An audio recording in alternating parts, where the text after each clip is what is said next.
আমরা ফাইনালি ডুয়ার্স চলে এসেছি। এখানে যে আমরা রিসর্টটায় আছি, রিসর্টটা ভীষণ সুন্দর। তো ভাবলাম তোমাদের সাথে একটু শেয়ার করি। বাইরে ভীষণ বৃষ্টি পড়ছে, দেখতে পাচ্ছ কিনা বুঝতে পারছি না, ভীষণ বৃষ্টি পড়ছে বাইরে, তাই বাইরে বেরোতে পারছি না। দেখা যাক, যতটুকু চেষ্টা করছি তোমাদের দেখানোর। এই হলো আমাদের কটেজ। তো বাপি সকাল থেকে ঘুম থেকে উঠে থেকেই এখানে বসে আছে, কারণ বাইরেটা ভীষণ সুন্দর দেখতে লাগছে।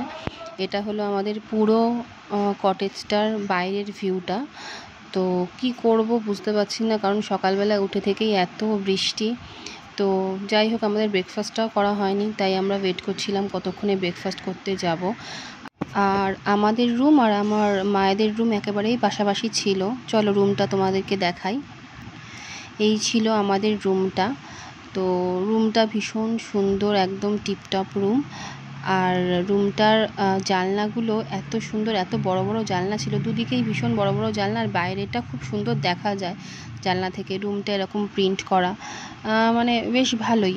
আর রুমের লাগোয়া এই রেস্টুরেন্টটা ছিল। আমাদের যখন যা দরকার হচ্ছে, যখন যা খেতে ইচ্ছা করছে, এখানে চলে আসছিলাম এই রেস্টুরেন্টটায়, আর এখান থেকেই খাবার দাবার খাচ্ছিলাম। খাবারের কোয়ালিটিও কিন্তু খুব ভালো। তো এখানে রেস্টুরেন্টে সকালবেলা ব্রেকফাস্টটা আমরা সারলাম।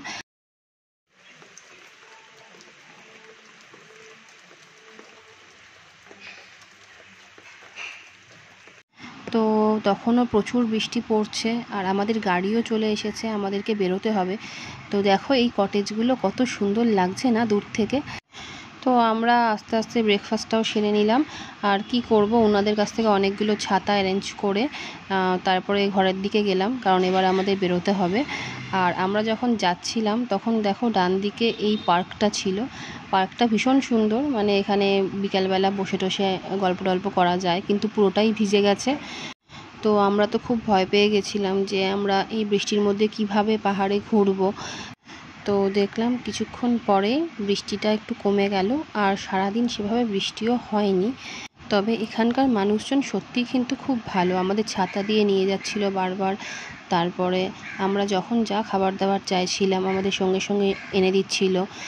আর ভাই তো এসে পৌঁছাতেই পারেনি, তো ওই জন্য মা ভাইয়ের খাবারটা নিয়ে ঘরেই যাচ্ছে।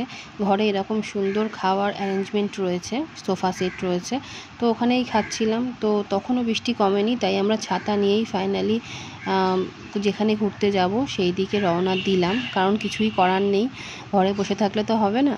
তো যাই হোক, আমাদের গাড়িও চলে এসেছে, আর আমরা গাড়িতে উঠে গেলাম। তখন বৃষ্টিটা একটু কমেও গেছে, আর তারপরে আমরা শুরু করলাম আমাদের যাত্রা।